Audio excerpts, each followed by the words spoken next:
Hello and welcome to the Irish Aesthete. Today I want to begin telling you the story of an Irish country house, but first I want to take us down another route to look at a second country house, albeit one not too far from the house that will mostly occupy our attention in this journey. Anyway, the other house was called Bowen's Court and it was located in North County Cork. Bowen's Court is remembered for having been the family home of novelist Elizabeth Bowen, whose ancestor Henry Bowen had spent 10 years building the house in the 1770s. Here's Patrick Hennessy's 1957 portrait of Elizabeth Bowen standing in front of a window on the stairs of Bowen's Court. It was a house that she loved dearly. In 1942 she wrote an entire book about the history of the building, a great square block very typical of the gentry houses then being erected across the country where, as she proposed, the great bold rooms, the high doors imposed an order on life. Sun blazed in at the windows, fires roared in the grates. Here for some 30 years Elizabeth Bowen entertained a steady stream of house guests, many of them like herself writers, including such luminaries as Evelyn Waugh and Iris Murdoch. Her summers were invariably passed on the estate, where she was frequently photographed, thereby making Bowen's Court better and more widely known than had ever been the case over the previous 150 years.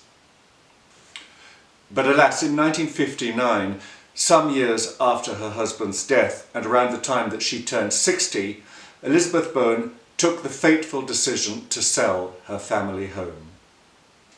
The new owner of the building, she thought, would cherish it as much as she had and would once more make it a house filled with life and laughter. Instead, within a year, all the trees had been cut down and the house demolished.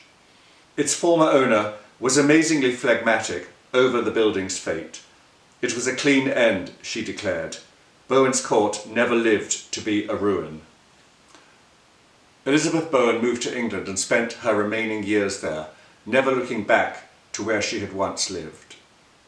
So today, some black and white photographs, together with her history of the house, are all that survive to remind us of Bowen's Court's existence. That, and a tombstone in the local graveyard, carrying the names of Elizabeth Bowen and her husband, Alan Cameron. It was a sad, almost novelistic end to what had been a fine house. But even if Bowen's Court is gone, its owner is still remembered in another nearby country house, the one that I intend to talk about.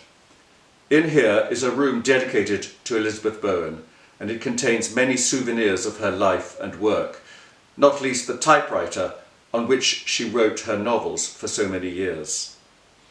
That house is called Doneraile Court, and in the next episode we'll begin to look at the building's history and how, unlike Bowen's Court, it somehow comes to be still standing.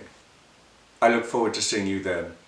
Thank you so much for watching the Irish Aesthete. Goodbye. Thank you.